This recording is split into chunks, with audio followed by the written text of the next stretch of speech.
महिला एवं बाल विकास संचालनालय के द्वारा मिशन वात्सल्य के अंतर्गत संविदा पदों पर लगभग 100 पदों पर जो है भर्ती विज्ञापन जारी किया गया है और जिसकी अंतिम तिथि है 23 अगस्त 2024 तक इसमें आपको आवेदन करना है।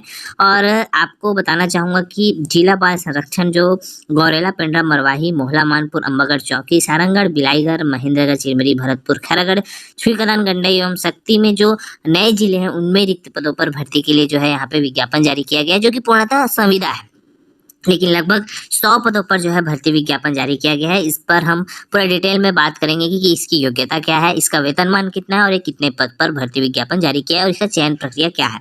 तो देखिए, अगर हम बात करें जिला बाल संरक्षण इकाई गौरेला, पेंड्रा, मरवाही में जिला बाल संरक्षण अधिकारी, संरक्षण अधिकारी, गैर संस्थागत देखरेख, विधिक सह परीक्षा व अधिकारी, परामर्शदाता, सामाजिक कार्यकर्ता, लेखापाल, डाटा एंट्री एनालिटिक्स और सहायक सह डाटा एंट्री ऑपरेटर और आर्चिव वर्कर, ऐसा करके एक एक पद और क्रमशः 5 पद है टोटल। अगर हम बात करें अगले जिले की तो मोहला, मानपुर, अम्बागढ़, चौकी में भी वही है और इसमें भी लगभग उतने ही पद है। आप देखेंगे 5, 6, 7, 8, 9, 10, 11, 12, 13, 14, 15, 16 पद सेम पद है और बस इसमें जो जिला है वो अलग है। जैसे कि सेम पद जिला बाल संरक्षण इकाई खैरागढ़, छुईकदान, गंडई में है, इसमें भी आप देखेंगे कि 5 नए जिले जो बने हैं उसमें कहीं ना कहीं ये पूरे पद जो है वो निकले हुए हैं।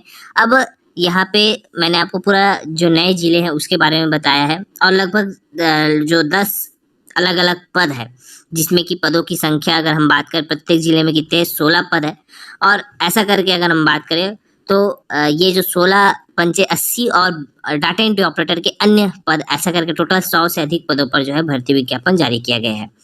आप देख रहे होंगे यहाँ बाजू में जो है आपको इसकी सैलरी भी दिख रही होगी। सारंगगढ़, बिलाईगढ़ में भी आपको वही सारी चीज़ें जो है वो देखने को मिलेगी। ठीक है, तो ये सारी चीज़ें हो गई। इसके अतिरिक्त देखिएगा जो अन्य जिले हैं, शक्ति में भी आप देखेंगे जिला बाल संरक्षण अधिकारी, संस्थागत देखरेख, संरक्षण अधिकारी, विधिक सह परीक्षा विधि अधिकारी, परामर्शदाता, सामाजिक कार्यकर्ता, लेखापाल, डाटा एंट्री एनालिटिक्स और आउटरीच वर्कर, इस प्रकार के पद हैं। और यहाँ पे महेंद्रगढ़, चिरमिरी, भरतपुर, इस जिलों में भी जो है वो पद है और कंटिन्यू जो है देखिएगा 5 जिले हैं। फिर मैं बता रहा हूँ प्रत्येक जिले में लगभग 16 पद है और 16 पंचे 80 ये यहाँ पर टोटल होगा। और सैलरी भी आप देखेंगे मैक्सिमम 44,000 तक के और मिनिमम 10,000 तक के हैं। अब यहाँ पे देखिएगा आप लोगों ने पूरी चीज़ें देख ली। अब हम बात कर लेते हैं क्या चीज़ के बारे में, इसकी जो योग्यता है और किस योग्यता के लोग इसमें फॉर्म भरेंगे। अगस्त जो है 23 अगस्त इसकी अंतिम तारीख है। आपको फिर से कहूँगा 23 अगस्त याद रखिएगा। आज मान के चलिए 24 तारीख है और लगभग 1 महीने के करीबन आपको समय दिया गया है। अब यहाँ पे आप देखेंगे जो किशोर न्याय बोर्ड के अंतर्गत डाटा एंट्री ऑपरेटर के देखेंगे तो 1, 2, 3, 4, 5, 6 पद है। एक एक पद है हर जिले में, तो 6 जिले में लगभग, और 6 जिले हैं लगभग यहाँ पे। और गौरेला, पेंड्रा, मरवाही को भी यहाँ पे शामिल किया गया है। फिलहाल 5 नए जिले थे लेकिन अब यहाँ पे 6 जिलों को शामिल किया गया है। और बालक कल्याण समिति के अंतर्गत सहायक सह डाटा एंट्री ऑपरेटर के भी 6 पद है। ऐसा करके लगभग टोटल दोनों में 12 पद हो गए और उधर 16 पंचे 80 हो गए।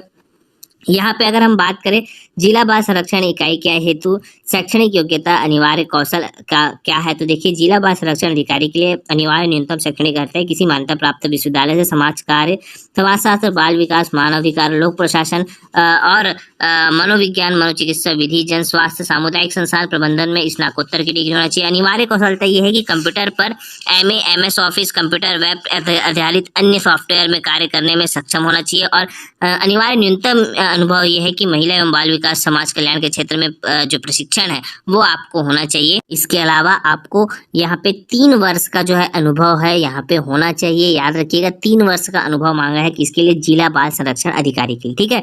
इसके अलावा अगर हम बात करें अंग्रेजी एवं हिंदी भाषा का आपको ज्ञान होना चाहिए किसके अंतर्गत, जिला बाल संरक्षण अधिकारी के अंतर्गत। तो देखिए जिला बाल संरक्षण अधिकारी की न्यूनतम अर्हता मैंने आपको बता दी, अनिवार्य कौशल जो अर्हता है वो मैंने आपको बता दी। इसके अलावा अनिवार्य न्यूनतम अनुभव आपको बता दिया कि भैया 3 वर्ष का अनुभव आपको चाहिए ही चाहिए, और वांछनीय योग्यता मैंने आपको बता दी। इसके अलावा इसकी जो सैलरी है मैंने आपको बता दिया, लगभग 44,000 लगभग है आप इसकी जो सैलरी है। ये पद टोटल क्या है, समीरा है, आपको मैं फिर से बताना चाहूंगा। और इस पूरे पदों पर अंतिम तिथि है आप जो है आवेदन भरने की वो है 23 अगस्त। संरक्षण अधिकारी संस्थागत देखरेख के संबंध में भी वही बात है जो जिला बाल संरक्षण अधिकारी के संबंध में कही गई थी, दोनों के लिए लगभग वही है, ठीक है। तो आप लोग यहाँ पे देख सकते हैं। इसके अलावा देखिएगा अन्य पदों के बारे में अगर हम बात करना चाहें तो देखिएगा ये है आपका जो अन्य पद है संरक्षण अधिकारी गैर संस्थागत देखरेख, जहाँ पे भी आपको देखिएगा किसी मान्यता प्राप्त विश्वविद्यालय से स्नातक डिग्री के साथ साथ महिला बाल विकास समाज कल्याण में आपको 2 वर्ष का अनुभव मांगा गया है। इसके अलावा विधिक सह परीक्षावधि में किसी मान्यता प्राप्त विश्वविद्यालय से एलएलबी, परामर्शदाता में भी आपको पीजी डिप्लोमा मांगा गया है, और सामाजिक कार्यकर्ता के लिए भी आपको स्नातक मांगा गया है। इसके अतिरिक्त लेखापाल में जो है आपको गणित विषय में स्नातक मान्यता प्राप्त। अगर हम डाटा एनालिसिस की बात करें तो कंप्यूटर में आपको विश्वविद्यालय से सांख्यिकी, गणित, अर्थशास्त्र, कंप्यूटर में ग्रेजुएशन मांगा गया है। सहायक सह डाटा एंट्री ऑपरेटर में कंप्यूटर में 1 वर्षीय डिप्लोमा सर्टिफिकेट के साथ किसी मान्यता प्राप्त बोर्ड से समकक्ष बोर्ड में 12वीं उत्तीर्ण, और आउटरीच वर्कर में किसी मान्यता प्राप्त बोर्ड समकक्ष बोर्ड से 12वीं उत्तीर्ण मांगा गया है, ठीक है। अब देखिए सहायक ग्रेड जो सह डाटा ऑपरेटर है उसमें 8,000 की डिप्रेशन प्रति घंटा की गति भी होनी चाहिए। अंग्रेजी भाषा में कंप्यूटर पर कार्य करने का अनुभव होना चाहिए, और शासकीय अशासकीय संस्थाओं में अधिमानतः महिला बाल कल्याण के क्षेत्र में 1 वर्ष का अनुभव भी मांगा गया है, ठीक है। तो देखिए यहाँ पे जनरली हम बात करें तो अनुभव जो है यहाँ पे मांगा गया है। लगभग बहुत सारी वैकेंसी हैं जिसमें कि अनुभव का यहाँ पे तवज्जो दी जा रही है, पर इसका ये मतलब नहीं कि अगर अनुभव नहीं हुआ तो आपका चयन नहीं होगा। ये अगर आप उस अनुभव वाला व्यक्ति अगर आप लोगों को नहीं मिलेगा तो निश्चित तौर पर आप जो बिना अनुभव वाले हैं उनका भी चयन हो सकता है। तो आप लोग जो अनुभवहीन हैं वो भी फॉर्म भरिएगा। अगर उस जिले में अनुभव वाले नहीं मिलते तो निश्चित तौर पर अनुभवहीन वालों को भी जो है वो दिया जा सकता है। आयु सीमा मिनिमम 21 वर्ष है, मैक्सिमम 35 वर्ष है, और सभी छूटों को मिलाकर 45 वर्ष जो है अधिकतम है। अब देखिए यहाँ पे आपको छत्तीसगढ़ का स्थानीय निवासी होना अनिवार्य है, और जिसके लिए सक्षम अधिकारी द्वारा जारी निवासी प्रमाण पत्र ही मान्य होगा। याद रखिएगा छत्तीसगढ़ का स्थानीय निवासी होना अनिवार्य है। और पदों का आरक्षण भी यहाँ पे बताया गया है। अनुभव के संबंध में निर्देश भी यहाँ पे दिया गया है। चयन प्रक्रिया की बात करें तो देखिए चयन प्रक्रिया में आपको 70% अंक न्यूनतम शैक्षणिक योग्यता का दिया जाएगा। अनुभव का आपको 2 अंक दिया जाएगा, अधिकतम 10 अंक दिया जाएगा। उपरोक्त में से प्राप्त अंकों के आधार पर प्रवीणता सूची तैयार की जाएगी, और फिर इंटरव्यू लिया जाएगा 20 अंक का, जिसमें कि आपको कौशल परीक्षा के लिए 10 अंक और व्यक्तिगत साक्षात्कार के लिए 10 अंक होंगे। और यहाँ पे टोटल मिला के आपको क्या किया जाएगा, आपका मेरिट सूची तैयार किया जाएगा, और उसके बाद फिर आप लोगों का चयन होगा। और प्रत्येक पद के लिए 25% अथवा 3 में से जो भी अधिक हो अभ्यर्थी की प्रतीक्षा सूची में रखा जाएगा, और प्रतीक्षा सूची 1 वर्ष के लिए मान्य होगी, ठीक है। तो ये सारी चीजें हैं, आप लोग इस पर अपनी योग्यता अनुसार जल्द से जल्द फॉर्म भरिए। देखिए जो विज्ञापन है कार्यालय प्राचार्य शासकीय नवीन महाविद्यालय चिरकुट जिला महासमुंद छत्तीसगढ़ की ओर से आया है। आप यहाँ पर डेट भी देख सकते हैं 15 जुलाई 2024 को इसे जो है जारी किया गया है। यह जो विज्ञापन है अतिथि व्याख्याता और जो है अतिथि शिक्षण सहायक के लिए जो है विज्ञापन जारी किया गया है। आप यहाँ पर देख सकते हैं नवा रायपुर अटल नगर दिनांक 12 जुलाई 2024 के पृष्ठ क्रमांक 2 के स्पष्टीकरण क्रमांक 2 के अनुसार सत्र 2023-24 में कार्यरत अतिथि व्याख्याता जो श्रेणी 1, 2, 3 के अंतर्गत नहीं आते हैं, ठीक है। यहाँ पर बताया गया है कि जो श्रेणी 1, 2 एवं 3 के अंतर्गत नहीं आते हैं उन सभी पदों के जो है रिक्त मानते हुए अतिथि व्याख्याता नीति 2024 के अंतर्गत महाविद्यालय में रिक्त प्राध्यापक सहायक प्राध्यापक पद के विरुद्ध अतिथि व्याख्याता अतिथि शिक्षण सहायक हेतु आवेदन जो है आमंत्रित किया जाता है। ठीक है, जो भी इच्छुक तथा योग्य उम्मीदवार हैं आप सभी जो है 25 जुलाई 2024 को शाम के 5 बजे तक आप जो है आवेदन कर सकते हैं। आपको आवेदन कैसे करना है तो मैं आप सभी को बताना चाहूंगा। आप जो सभी जो है जो इच्छुक कैंडिडेट हैं आप सभी जो है पंजीकृत डाक के माध्यम से अथवा स्वयं महाविद्यालय के कार्यालयीन अवधि में उपस्थित होकर आवेदन जो है जमा कर सकते हैं और जो है रसीद प्राप्त कर सकते हैं। ठीक है, तो यानी कि इसमें बताया गया है कि यदि जो भी इच्छुक कैंडिडेट हैं आप जो है अप्लाई करना चाहते हैं तो आप जो है महाविद्यालय में स्वयं उपस्थित होकर फॉर्म को भर सकते हैं या फिर आप जो है पंजीकृत डाक के माध्यम से भी फॉर्म को प्रेषित कर सकते हैं। यहाँ पर अंतिम तिथि का विशेष ध्यान में रखिएगा, 25 जुलाई से पहले ही आप जो है फॉर्म को भर लीजिएगा। ठीक है, और निर्धारित तिथि का आप जो है विशेष ध्यान में रखिएगा। ठीक है, और देखिए यहाँ पर आगे बताया गया है संपूर्ण योग्यता एवं चयन प्रक्रिया अतिथि व्याख्याता नीति 2024 के परिपालन में किया जाएगा। अतिथि व्याख्याता नीति 2024 का अध्ययन महाविद्यालय के सूचना पटल से किया जा सकता है। ठीक है, और देखिए यहाँ पर जो है रिक्त पदों का विवरण दिया गया है। आइए मैं आपको अच्छे से बता देता हूँ। तो देखिए यहाँ पर देख सकते हैं, यहाँ पर जो है क्रमांक दिया गया है, विषय दिया गया है, प्राध्यापक सहायक प्राध्यापक और जो है योग दिया गया है। ठीक है, तो देखिए यहाँ पर जो है वनस्पति का यहाँ पर जो है एक पद देखने को मिल रहा है। ठीक है, असिस्टेंट प्रोफेसर में। ठीक है, यहाँ पर जो है सहायक प्राध्यापक में जो है एक पद देखने को मिल रहा है, यहाँ पर आप जो है देख सकते हैं।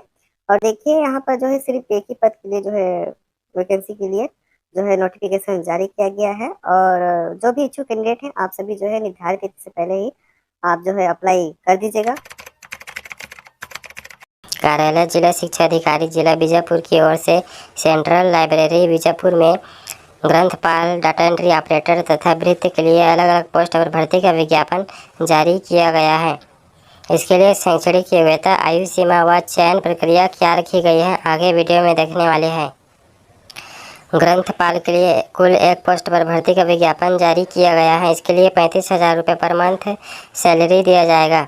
शैक्षणिक योग्यता की बात करें तो मान्यता प्राप्त बोर्ड या विश्वविद्यालय से यदि आप लोग 50% अंक के साथ स्नातक ग्रेजुएशन किए हैं तो आप लोग इसके लिए आवेदन कर सकते हैं एवं बिल प्रशिक्षण उपाधि होना अनिवार्य है। डाटा एंट्री ऑपरेटर के लिए कुल एक पोस्ट पर भर्ती का विज्ञापन जारी किया गया है। इसके लिए 16,000 रुपये पर मंथ सैलरी दिया जाएगा। शैक्षणिक योग्यता की बात करें तो किसी मान्यता प्राप्त शिक्षा मंडल से यदि आप लोग 12वीं पास हैं तो आप लोग इसके लिए आवेदन कर सकते हैं तथा साथ ही साथ किसी मान्यता प्राप्त संस्था से डाटा एंट्री ऑपरेटर या प्रोग्रामिंग में 1 वर्षीय डिप्लोमा प्रमाण पत्र है तो भी आप लोग इसके लिए आवेदन कर सकते हैं तथा 10,000 की डिप्रेशन प्रति घंटे की गति होना चाहिए डाटा एंट्री ऑपरेटर के लिए। भृत्य के लिए 2 पोस्ट पर भर्ती का विज्ञापन जारी किया गया है। इसके लिए 12,000 रुपये पर मंथ सैलरी दिया जाएगा। इसके लिए आवेदन करने के लिए आप लोगों को 50% अंकों के साथ 8वीं पास हैं तो आप लोग इसके लिए आवेदन कर सकते हैं। यदि आपके अंक सूची में ग्रेड अंकित है तो संस्था प्रमुख से संपर्क करके उसमें प्राप्तांक और पूर्णांक को प्रस्तुत कर सकते हैं। इन सभी पदों पर भर्ती के लिए चयन प्रक्रिया इस प्रकार रखी गई है। ग्रंथपाल के लिए चयन प्रक्रिया में 12वीं स्नातक एवं बी लिब में शैक्षणिक योग्यता के प्राप्तांकों के प्रतिशत के आधार पर मेरिट सूची तैयार की जाएगी, जिसमें 12वीं के कुल प्रतिशत का 30%, स्नातक के कुल प्रतिशत का 50% एवं बी लिब के कुल प्रतिशत का 20% के योग के आधार पर मेरिट सूची तैयार की जाएगी। उक्त मेरिट सूची के आधार पर प्रत्येक पद के विरुद्ध 5 गुना अभ्यर्थी को साक्षात्कार के लिए बुलाया जाएगा। अंतिम चयन सूची शैक्षणिक योग्यता के अंक एवं इंटरव्यू में प्राप्त अंकों के आधार पर तैयार की जाएगी, जिसमें शैक्षणिक योग्यता का अंक एवं साक्षात्कार के 20 अंक के प्राप्तांक के आधार पर अंतिम चयन सूची तैयार की जाएगी। डाटा एंट्री ऑपरेटर के लिए चयन प्रक्रिया इस प्रकार रखी गई है। चयन प्रक्रिया में 12वीं के शैक्षणिक योग्यता के प्राप्तांक के आधार पर मेरिट सूची तैयार की जाएगी। उक्त मेरिट सूची के आधार पर प्रत्येक पद के विरुद्ध 5 गुना अभ्यर्थियों को कौशल परीक्षा के लिए बुलाया जाएगा। अंतिम चयन सूची शैक्षणिक योग्यता के अंक एवं कौशल परीक्षा में प्राप्त अंकों के योग के आधार पर तैयार की जाएगी, जिसमें शैक्षणिक योग्यता का 50% तथा कौशल परीक्षा का 50% अंक को काउंट किया जाएगा। भृत्य के लिए चयन प्रक्रिया की बात करें तो इसमें 8वीं कक्षा के शैक्षणिक योग्यता के प्राप्तांक के आधार पर मेरिट सूची तैयार की जाएगी। चलिए अब जानते हैं कि अपना आवेदन पत्र कहाँ पर भेजना है। आवेदन पत्र कार्यालय जिला शिक्षा अधिकारी जिला बीजापुर पिन नंबर 494444 के पते पर पंजीकृत डाक या स्पीड पोस्ट के माध्यम से अपना आवेदन पत्र को भेजना है। आवेदन जमा करने का लास्ट डेट 26 जुलाई 2024 तक रखा गया है। अनुसूचित जनजाति श्रेणी के पद पर आवेदन करने वाले अभ्यर्थियों को सक्षम अधिकारी से जाति प्रमाण पत्र प्रस्तुत करना होगा। आवेदन पत्र के साथ फोटो, वांछित योग्यता अनुसार 5वीं, 8वीं, 10वीं, 12वीं, जाति निवास एवं विज्ञापित पद हेतु वांछित समस्त प्रमाण पत्र एवं अंक सूची स्वप्रमाणित सत्यापित करके प्रस्तुत करना है। स्वप्रमाणित न होने की स्थिति में आवेदन पत्र को निरस्त माना जाएगा। आवेदक को छत्तीसगढ़ राज्य का मूल निवासी होना अनिवार्य है। बीजापुर के स्थानीय निवासी को प्राथमिकता दी जाएगी। आयु सीमा की बात करें तो आवेदक की उम्र ग्रंथपाल पद हेतु 1 जनवरी 2024 की स्थिति में न्यूनतम 21 वर्ष एवं डाटा एंट्री ऑपरेटर तथा भृत्य के लिए न्यूनतम 18 वर्ष होना चाहिए एवं अधिकतम आयु 35 वर्ष से अधिक नहीं होनी चाहिए। आयु की गणना 1 जनवरी 2024 की स्थिति में की जाएगी। उम्र की पुष्टि हेतु 5वीं, 8वीं या फिर 10वीं की अंक सूची प्रस्तुत करना अनिवार्य रखा गया है। आवेदन पत्र का प्रारूप इस प्रकार है, जिसे भरकर आपको स्पीड पोस्ट से या पंजीकृत डाक के माध्यम से भेजना है। इस प्रकार का अपडेट पाने के लिए मेरे YouTube चैनल को सब्सक्राइब करें, वीडियो को लाइक और शेयर जरूर करें। धन्यवाद।